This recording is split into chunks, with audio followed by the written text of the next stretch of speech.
Son las 7 en punto de la mañana, las 6 en las Islas Canarias. Muy buenos días, reciban un cordial saludo de Rosana Laviada en nombre de todo el equipo que hace posible la mañana de Federico en este martes 26 de diciembre. Feliz Navidad para todos aquellos que nos están escuchando a esta hora de la mañana, los madrugadores, los trasnochadores, sabemos que están todos ustedes ahí, así que feliz Navidad, esperamos que lo hayan pasado estupendamente estos días. Y nada, aquí estamos, dispuestos a seguir informándoles, vamos a acompañarles como siempre hasta las 12 del mediodía, a partir de las 10:15 aproximadamente junto a Isabel González, y aquí nos van a tener al pie del cañón para llevarles a sus hogares, a sus centros vacacionales, a sus puntos de trabajo, toda la información de la jornada.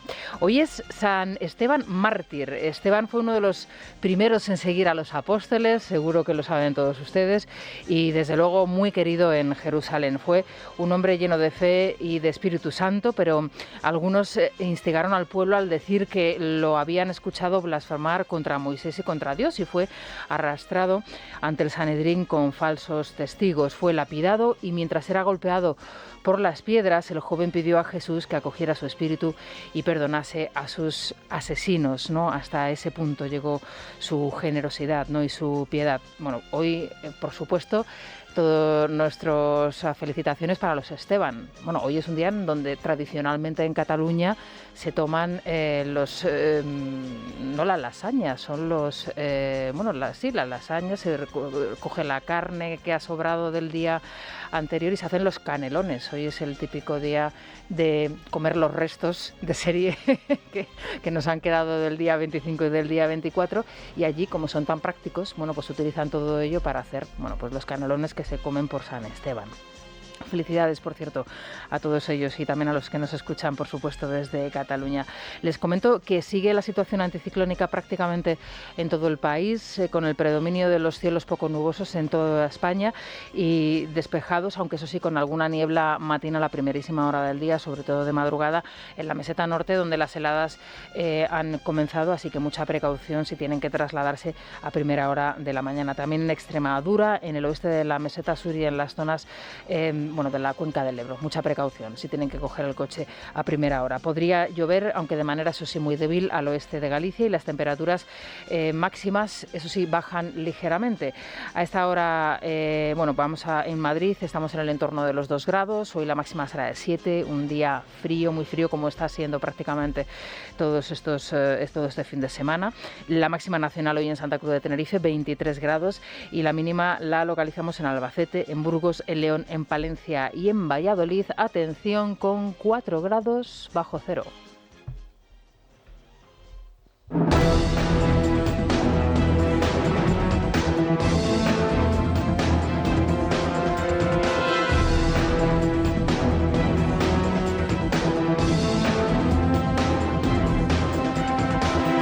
Pues fríos, precisamente fríos, no nos dejó y no dejó a ninguno el discurso del rey. La muestra evidente de que su intervención el día de Nochebuena ha sido la que se correspondía con las fechas en las que estamos, en el año 2023, para despedir este año 2023, es el latigazo que ha provocado en los enemigos de España.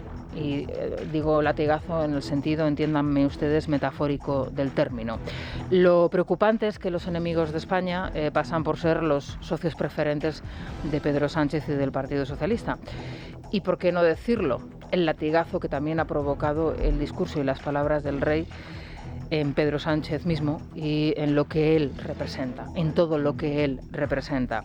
Algún periódico dice hoy que Felipe VI, con el discurso de la pasada Nochebuena, ha continuado el discurso que pronunció tras el golpe del 17, que es una continuación del discurso pronunciado tras el golpe del 17. Yo añadiría a esta sucesión los discursos más recientes, otros 2 discursos del rey más recientes. El de la jura de la Constitución por parte de la princesa Leonor, por cierto, es la única fotografía que aparece en ese decorado previsto en Zarzuela para este momento, para esa intervención, descargando también sobre la princesa, lógicamente, toda esa carga simbólica de lo que supone la corona y el futuro de la corona, y el pronunciado durante el Día de la Constitución el pasado 6 de diciembre, con una Francina Armengol enfrente, representando todo lo contrario a lo que el rey representa. El rey centrado toda su intervención, prácticamente toda su intervención del entorno de unos 13 minutos, no llegaba a 13 minutos, en la prevalencia de la Carta Magna y en el Estado de Derecho. Demuestra una vez más, dedicando el 100% prácticamente de su intervención a ello, que es plenamente consciente del peligro que corre nuestra nación y de los retos que los españoles tenemos ante la sociedad. Gracias a la Constitución conseguimos superar la división, que ha sido la causa de muchos errores en nuestra historia, que abrió heridas, fracturó afectos y distanció a las personas. Superar esa división, por tanto, fue nuestro principal acierto hace ya casi 5 décadas. Por eso, evitar que nunca el germen de la discordia se instale entre nosotros es un deber moral que tenemos todos, porque no nos lo podemos permitir. Bueno, fue un discurso escrupuloso. Felipe VI se limitó a su papel institucional. El rey hizo una intervención de altura, en momentos, permítanme que les diga, que creo que vibrante, incluso en algunos instantes emocionantes, donde llegó además a cambiar la retórica, el estilo propio de estas intervenciones en Nochebuena. Se veía al rey con más sentimiento, más elocuente, si me permiten, incluso más cercano. Pero es evidente que para que la Constitución desarrolle plenamente su cometido, no solo se requiere que la respetemos, sino también que conservemos su identidad, lo que la define, lo que significa, su razón de ser como pacto colectivo de todos y entre todos para un propósito compartido. Y finalmente exige que preservemos su integridad como lugar de reconocimiento mutuo, de aceptación y encuentro aprobado por todos los españoles como legítimos titulares que son de la soberanía nacional. Como les decía anteriormente, la reacción de los enemigos de España, que pasan por ser, desgraciadamente, los socios principales del gobierno, y este gobierno en sí mismo, es la muestra clara y evidente del acierto del monarca. Luis Díaz, Silvia Ribeiro, buenos días. ¿Qué tal, Rosana? Buenos días. Pues la Esquerra y Junts se ponen de acuerdo en la crítica al rey, pero también lo hacen Sumar y Podemos, el primero de ellos en la coalición del gobierno. Todos los socios de Sánchez coinciden en criticar la intervención de Felipe VI, salpicada de principio a fin de términos referidos a la Constitución, a nuestro Estado de Derecho, a la unidad de la nación, a la grandeza de España y a los principios fundamentales de libertad e igualdad ante la ley. La portavoz de Sumar, Marta Lois, cree que el discurso del rey tiene grandes ausencias. Cree que debería haber hecho una mención a la guerra en Palestina y a la extrema derecha en España. En la misma línea, la portavoz de Podemos, María Teresa Pérez, que como crítica dice que el rey hizo un discurso españolista. Tanto Pere Aragonés como Jordi Turull, de Esquerra y Junts, echan en cara al rey que el discurso no representa a los catalanes. Aitor Esteban piensa que Felipe VI tampoco pensó en los nacionalistas vascos. Escuchamos por este orden al presidente de la Generalitat, al presidente del PNV, a la portavoz podemita y a Marta Lois, de Sumar. Un discurso nacionalista español. Un discurso nacionalista español en el que la ciudadanía de Cataluña no se siente representada, que tampoco se siente representada por la monarquía. Un discurso en el que resonaban aquellas palabras del 3 de octubre de 2017, fecha en la que los pocos lazos que tenía la monarquía entre algunos catalanes y catalanas se rompieron. Es una continuidad de aquel discurso de aquel 3 de octubre de 2017 y la mejor muestra es que la derecha y la extrema derecha lo aplaudieron. Es que la dreta y la extrema dreta la aplaudeixen. Desde luego es un discurso que no se hace pensando en nosotros, pensando en los nacionalistas vascos, o yo podría decir también que en los nacionalistas catalanes, incluso en los gallegos, ¿no? Desde luego es un discurso que va más, pues centrado, yo creo, a PP, PSOE, Vox, e incluso. El rey ayer hizo un discurso político que buscaba el perdón de los ultras que hace poco estaban cabreados con él y que además lo enmarcó en un españolismo que no reconoce la plurinacionalidad que tiene España. Nos llamó mucho la atención y lamentamos que no hiciera una mención expresa a lo que está pasando en España estos últimos meses con la extrema derecha, con amenazas, una amenaza que tiene que ver con la amenaza a la democracia. Y no quiero dejar de mencionar otra ausencia importante en el discurso del monarca, como fue la ausencia de no mencionar el conflicto en Palestina. Bueno, pues este es el nivel de nuestros políticos, sí, el que acaban ustedes de escuchar. Esta es la reacción de los portavoces de los partidos al discurso del rey, de los partidos que son socios del gobierno de Sánchez. Bueno, por supuesto que cuando se dirige a la nación española, el rey, lógicamente, bueno, pues que no haga referencia a la guerra en Palestina, entendemos que puede ser hasta cierto punto lógico, ¿no? Se está dirigiendo a los ciudadanos españoles. Por supuesto que hizo un discurso españolista si entendemos como discurso españolista el pensado en los vascos, en los canarios, en los catalanes, en los valencianos, en los mallorquines, en los asturianos, en los andaluces, en los madrileños, en fin, pensando en los españoles, que es a quien se estaba dirigiendo el rey. El problema es que estos vascos y estos catalanes, Esteban, Turull y Aragonés, piensan solo en que son vascos y catalanes ellos, y que solo ellos pueden decidir lo que tienen que pensar el resto de vascos y catalanes. Por eso Aragonés dice que el discurso del rey no representa a los catalanes. Bueno, no representará a él como catalán, pero es que el presidente de la Generalidad puede hablar por el resto de ciudadanos de Cataluña. Habría que recordar a Turull, a Aragonés, a Sánchez, que los secesionistas catalanes son una minoría en Cataluña y que su fuerza política está por detrás del Partido Socialista de Cataluña y del Partido Popular en número de votos. Bueno, fue precisamente a Cristina Narbona a quien le tocó salir ayer a reaccionar por parte del Partido Socialista al discurso del rey como presidenta del Partido Socialista. Es para lo que tienen a esta señora, para salir en fechas determinadas cuando nadie la espera y muy probablemente nadie sabe exactamente quién le está hablando. No sé si como producto de una indisimulada desvergüenza o una falta de escrúpulos, Narbona salió a decir que estaban, bueno, pues de acuerdo con el rey en la defensa de la Constitución. Bien, la consideración que hace el monarca de la Constitución como un marco idóneo para conservar, para preservar la convivencia en nuestro país y garantizar el progreso de España. En el Partido Popular, Cuca Gamarra señaló el acierto del discurso del rey al señalar que no hay convivencia en paz sin libertad y sin estabilidad. La secretaria general del PP cree que el discurso debe ser compartido por todos. Vox se limitó a publicar un mensaje en la red social X apoyando el contenido del mensaje del rey. Desde el Partido Popular compartimos plenamente el discurso de Nochebuena de Su Majestad el Rey Felipe VI. Un discurso de reivindicación de la Constitución española de 1978, de los valores de convivencia que hace posible y de reconocimiento de casi medio siglo de desarrollo democrático. Bueno, y sobre todo de advertencia de los riesgos que corre la nación española para su fragmentación y para su disolución, podríamos decir. Por eso es tan importante el discurso que hizo el rey en la pasada Nochebuena, ¿no? 2024 va a ser un año crucial para el futuro de España, para el futuro de nuestra nación. Va a ser un año determinante. Y cuando les digo esto, un 26 de diciembre, créanme que no estoy exagerando. Creo sinceramente que 2024 puede cambiar la trayectoria de este país en una orientación o en otra.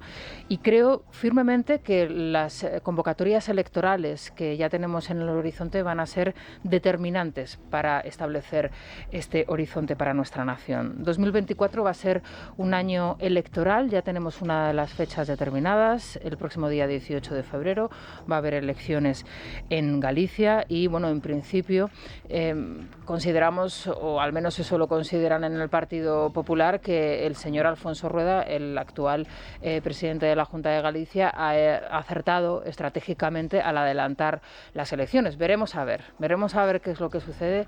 Todo está previsto para que esa mayoría absoluta vuelva de nuevo otra vez a revalidarse, pero la realidad es que Galicia enfrenta unas elecciones con un tono y sobre todo un color y un nombre diferente, que es el de Alfonso Rueda, después de que Alberto Núñez Feijóo haya venido a Madrid a dirigir el Partido Popular. Podría ser muy interesante saber qué es lo que va a suceder en Galicia para determinar también el futuro ya no solamente del Partido Popular, sino también del Partido Socialista y de su socio prioritario, como es el caso de Sumar, que por cierto todavía no tiene candidato. Bueno, pero es que después de las gallegas, estas pueden dar paso a las vascas, a las catalanas, que podrían también adelantarse a este año, y por supuesto, como desde luego, elecciones fundamentales y determinantes, las europeas. Las elecciones previstas para el mes de junio traerán consigo una renovación en los cargos de las altas instituciones europeas. Todavía está por determinar los candidatos, pero en el Partido Popular se prevé un duelo entre Dolors Montserrat y Esteban González Pons. El Partido Popular podría convertirse en el partido con más representación, las catalanas podrían adelantarse al mes de noviembre o, si se cumple el calendario, dejarlas para el inicio del año 25. Sin duda, las elecciones vascas se presentan como una de las citas electorales más importantes y trascendentales para el país. El PNV en sus horas más bajas, con un candidato desfigurado, un Partido Socialista Vasco en manos de Bildu, a punto de cobrarse el apoyo a Sánchez, haciéndose con la alcaldía de Pamplona, y un Partido Popular renovado, son las cartas que se juegan en estos comicios, donde también se juega buena parte de España. Papá, ¿qué quieres de regalo este ano? Pois eu, para ser feliz, este ano quero... Un camión? Non, un camión non, un autobús. E non prefires unha moto? No, este ano non quero unha moto, este ano quero un autobús. Bueno, y con las elecciones y la Navidad, las elecciones gallegas ya con una fecha determinada y la Navidad, los típicos vídeos, en este caso, pues muy costumbristas, ¿no? Porque se ha mezclado convocatoria electoral y Navidad. Bueno, Rueda se sube al autocar mientras José Ramón Gómez do Esteiro... Galicia ten o mellor Nadal do mundo. Temos a mellor xente do mundo, os mellores produtos do mundo. E tamén podemos ter o sí, mellor... la mejor Navidad del mundo, los mejores productos del mundo, la mejor comida del mundo. Bueno, y también está Ana Pontón, del Bloque Nacionalista Gallego. Según ella, la que podría ser primera presidenta de la Generalidad, ¿no?, de la Junta de Galicia. Biches. Pro ano eleccións galegas. Eu sí, xa vin. Pois eu desta teño ilusión. Imagino unha muller presidenta. Xa vai sendo hora, ou? Pues no nos imaginamos de momento una mujer presidenta en Galicia, todavía por determinar, por cierto, como decíamos anteriormente, la candidata de Sumar. Veremos a ver qué pasa con Marta Lois, si finalmente da el paso o no, y el candidato de Podemos, que lo conoceremos este mismo fin de semana. Bueno, ya saben, es que los políticos, cuando llega la Navidad, si encima tienen unas elecciones a la vuelta de la esquina, bueno, pues quizá se pasen, ¿no?, haciendo el ridículo, ¿no? Estos guionistas, de verdad, a ver si toman algún curso, porque no están muy acertados. Bueno, atención, este tema que vamos a abordar a continuación, porque es desde luego un tema para la tertulia y una de las cuestiones más polémicas en este fin de año. Seguro que recuerdan ustedes, que lo habrán visto en televisión, lo que sucedió hace unos días en el Ayuntamiento de Madrid, en ese pleno en donde Ortega Smith, desairado, bueno, dio un golpe en la mesa del concejal Eduardo Fernández Rubiño, tirando una botella de agua. Posteriormente, al parecer, según ha declarado el propio Fernández Rubiño, prefiriendo una amenaza al mismo. Bueno, el caso es que están pidiendo su acta de concejal, y el que más insistentemente lo está pidiendo es el propio alcalde Almeida.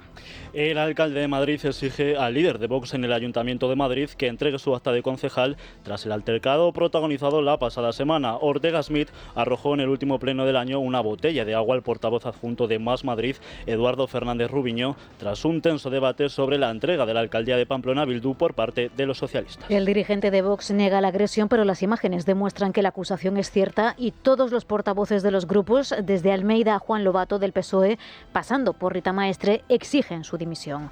Ortega Smith, que cuenta con el respaldo de Abascal, se niega. Escuchamos al alcalde junto al propio Ortega.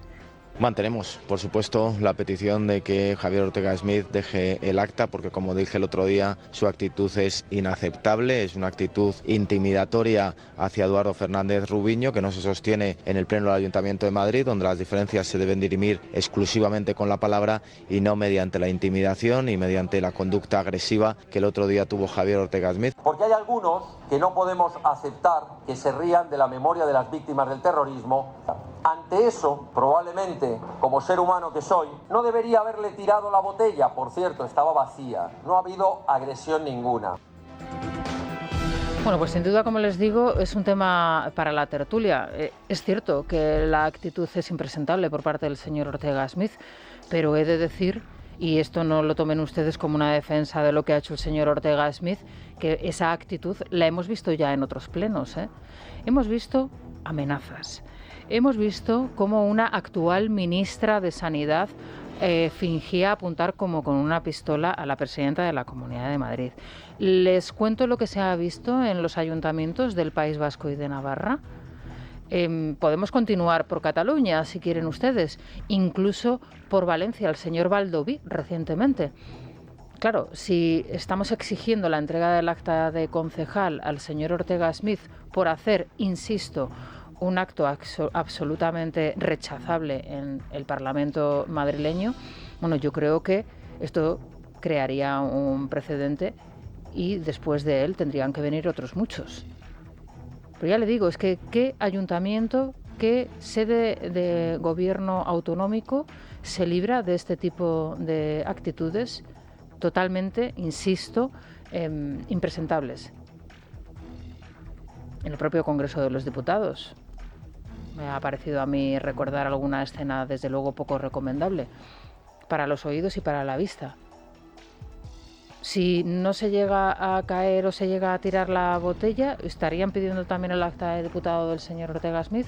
En fin, como les digo, a partir de las 8:30 aproximadamente tenemos y comienza nuestra tertulia y este desde luego será uno de los temas de debate. Son las 7:21 de la mañana, las 6:21 las Islas Canarias. Enseguida regresamos con más noticias. Es La Mañana de Federico. Y con esta musiquilla yo me acuerdo, todavía tengo el saborcillo del queso reserva 12 años de trufa y de miel de la cesta de Libertad Digital, que ya estamos, por supuesto, todos los empleados de Libertad Digital disfrutándola, y además esos bombones Lobetani, qué ricos, un poco pequeños para mi gusto, yo los hay un poquito más grandes, pero bueno, siempre te puedes comer 5 en vez de 3, ¿no? O sea, que es para lo que están, para comérselos. Ese momento en el que llegas y en la caja ya no quedan, bueno, es maravilloso para la conciliación familiar y, bueno, pues las noches apacibles, ¿verdad?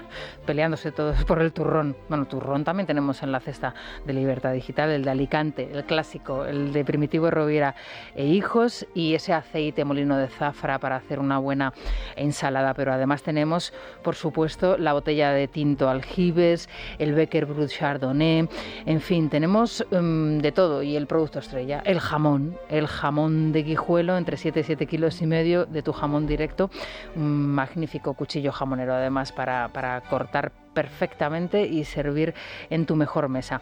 Que quedan pocas cestas, 295 euros con el IVA y el transporte incluidos, y si eres miembro del Club de Libertad Digital, 280 euros. ¿Dónde puedes encargarla? Muy fácil, en este teléfono 984 1028, 984 1028. Es La Mañana de Federico. Es radio.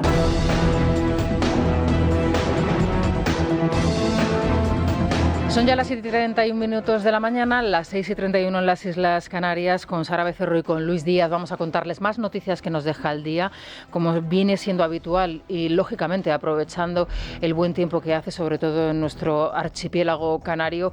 Salvamento Marítimo continúa interceptando pateras con inmigrantes a bordo que llegan a las Islas Canarias, y en estas últimas horas, en estos últimos días, Luis, han continuado viniendo. Sí, Salvamento Marítimo ha localizado en las últimas horas 5 embarcaciones con cerca de 300 inmigrantes a bordo en las proximidades de las islas de Gran Canaria, El Hierro y Tenerife. Al menos 2 de los ocupantes han tenido que ser trasladados a centros hospitalarios. Canarias sufre la peor crisis migratoria desde 2006. A falta de una semana para que termine el año, han llegado a sus costas más de 36.000 ilegales.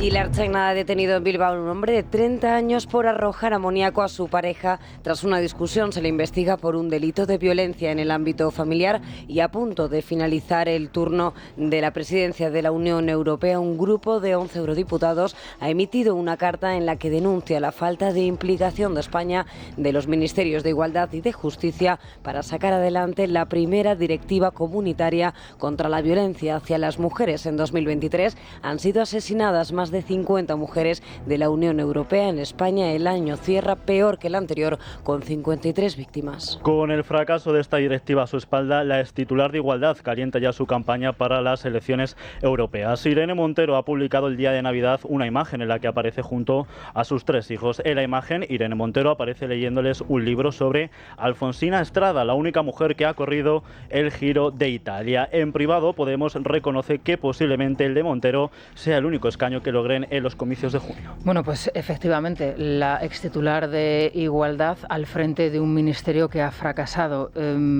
Ha multiplicado por 4 su presupuesto y también ha multiplicado el número de víctimas mortales como consecuencia de la violencia doméstica. He de decir que las cifras oficiales que le estamos dando, ese peor dato de 53 mujeres asesinadas, no son, como les hemos comentado en este programa en reiteradas ocasiones, las víctimas reales. Aquí no se están contabilizando ni los asesinatos de los niños a manos también de sus madres o de sus padres, ni los de, por ejemplo, las abuelas o los abuelos a manos de sus nietos, o, por ejemplo, el de las tías o los tíos a manos de sus sobrinos. No se considera violencia, en este caso, de género, ese tipo de asesinatos.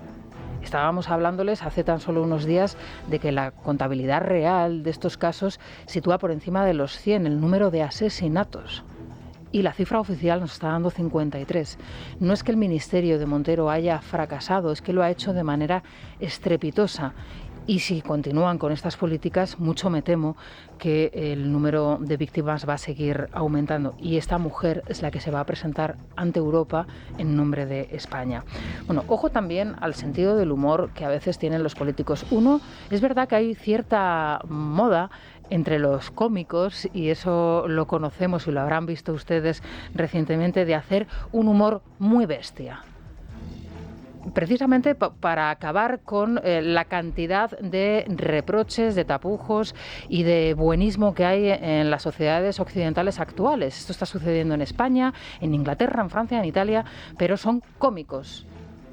Tú al cómico puedes ir a verle o no, y además cuando vas y compras una entrada para ir a ver a una persona sabes perfectamente lo que vas a ver. Ahora, que un político se permita a estas alturas de la película hacer determinadas bromas, lo del humor británico desde luego se le ha quedado pero que muy amplio al responsable de Interior. Sí, porque el ministro de Interior de Reino Unido se ha visto obligado a pedir disculpas tras asegurar en una charla informal con periodistas que la esposa ideal, ha dicho, es aquella que está levemente sedada y no puede darse cuenta de que hay hombres mejores ahí fuera. Aunque ha pedido perdón por el revuelo, desde su gabinete aseguran que las palabras de James Cleverly es una broma, decían. Las críticas proceden incluso del propio gobierno que forman parte. La ministra para Violencia Doméstica dice que no se cree que sus palabras fueran un chascarrillo. El exconcejal del Partido Socialista de Zaragoza, Ignacio Magaña, ha sido detenido por 4ª vez. El socialista se vio implicado el sábado en un accidente múltiple que provocó heridas a un peatón. Estaba bajo los efectos del alcohol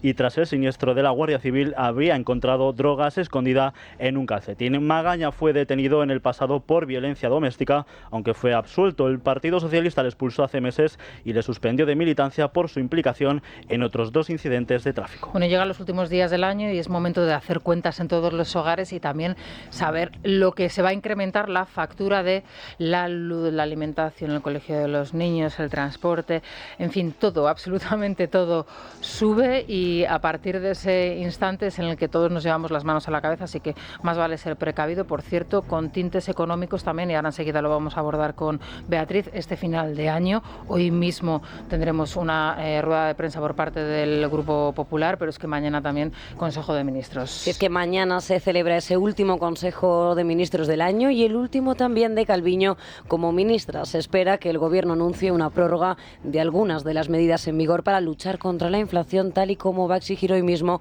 el Partido Popular. Este martes la luz volverá a subir hasta los 93 euros el megavatio hora, y la franja más barata, quédense con esto, será entre las 3 y las 4 de la tarde. Putin manda al opositor ruso Navalny a una remota prisión en el Ártico. Se trata de una zona de muy difícil acceso, con unas condiciones complicadas debido al hielo permanente, lo que imposibilita además los sistemas de correo habituales que utilizan los presos en otros centros. Después de varios días de incertidumbre, su localización ha sido desvelada por su portavoz tras perder el contacto con él durante más de 2 semanas. Bueno, pues el Gulag es lo que tenemos ante nosotros. El Gulag es en donde está Navalny y, bueno, pues desgraciadamente su situación es, bueno, pues muy preocupante. A las 7:38 nos vamos a la Mutua, Luis. Bueno, Rosana, te habrás dado cuenta que en los últimos días están subiendo los precios. Hombre, mira, lo acabamos de decir, sí, siguen subiendo. Subir está bien cuando hablamos de una promoción en tu empresa o si quieres disfrutar de unas bonitas vistas en la naturaleza o poder subir ágil las escaleras, pero cuando se unen las palabras subir y seguro en la misma frase, huye. Si estás cansado de que te suban el precio del seguro, vete a la Mutua, porque si te vas a la Mutua con cualquiera de tus seguros, te bajan su precio sea cual sea. Es fácil, llama al 91 555 555. Te lo digo o te lo cuento, vente a la Mutua en el 91 555 5555. Es La Mañana de Federico. Beatriz García, ¿qué tal? Buenos días. Muy buenos días. Feliz Navidad. Feliz bueno, Navidad. No sé si felices cuentas, felices noticias para los oyentes, no sé.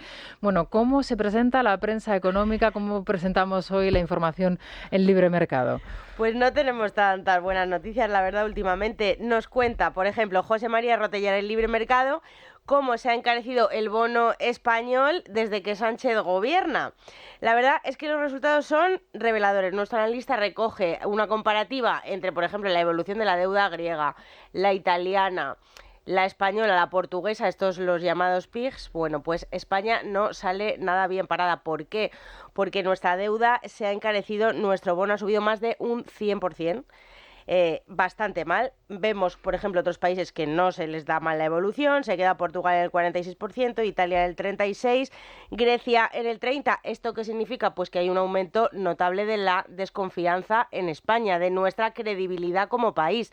Tenemos que pagar más intereses por endeudarnos y esto es una auténtica bomba de relojería con un gobierno en el que la deuda pública se ha encarecido más de 400.000 millones, no tiene interés de contención de deuda, esto de la austeridad ni lo conocen, nada más que apuestan por el gasto público. Bueno, pues si queremos gastar más y endeudarnos a un ritmo similar, pues nos va a costar mucho más caro. Mira, fíjate que en ese aspecto es uno de los que precisamente insiste el rey en su discurso de Nochebuena, cuando habla de la credibilidad del país, de la buena reputación, del buen nombre en la parte final de su discurso, cuando dice lo importante que es el sentirse orgulloso de nuestra patria, de nuestro Estado, de nuestra nación, sí. ¿No?